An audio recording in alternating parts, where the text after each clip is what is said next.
యేసు ప్రభువారు వచ్చిన తర్వాత మరలా అక్కడ తోమా గారు లేకపోతే, తోమా గారు ఎక్కడికో బయటికెళ్ళాడు. మరి ఏ చేపలు కొంటాడో మాకు తెలీదు. మార్కెట్‌కి వెళ్ళినట్టున్నాడు. తిరిగి వచ్చాడు. వచ్చేసరికి వీళ్ళందరూ మాట్లాడుకుంటున్నారు. ఇదిగో యేసు ప్రభు ఆయన లేచాడయ్యా! మనం ఇంక నమ్మలేదు. అంటే ఈ తోమా గారు అంటున్నాడు, లేదు యేసు ప్రభు వారిని చూడాలి.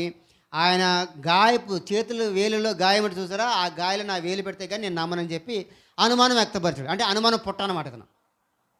సరే యేసు ప్రభువారు మరలా తోమా కోసం ఏవాడు, మరలా ప్రత్యేకించి మరలా ఆయన వీళ్ళు ప్రార్థన చేసినప్పుడు తలుపులు వేసి ఉండగా యేసుక్రీస్తు ప్రభువారు లోనకి వచ్చేసాడు. ఆ ఆత్మస్వరూపు కాదు చెప్పి, ఇదిగో దయ్యానికి ఉన్నట్టుగా నాకు ఉండవయ్యా, ఇగో నేను దయ్యాన్ని కాదు, నేను దేవుడిని అని చెప్పి మరలా చూపించి తోమాన్ని బలపరిచి అక్కడ మరలా వెళ్ళిపోయాడు. ఈ తోమ ఏమంటున్నాడంటే, అనుమానం వచ్చాయా, నువ్వు వెళ్ళిపోతున్నావు కదా, మాకు దారాలకు తెలుసు అని అంటున్నాడు. అది 14వ వచనం.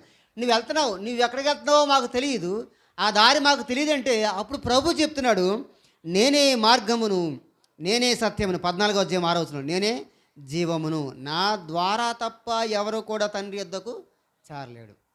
ఇది మన దేశంలో మన ప్రపంచంలో అంతా కూడా ఏంటంటే, ఇప్పుడు ఎందుకు ఈ మాట చెప్పాడంటే ఒక భవిష్యత్తును గుర్చినటువంటి ఒక విషయాన్ని గురించి మాట్లాడుతున్నాడు 14వ అధ్యాయం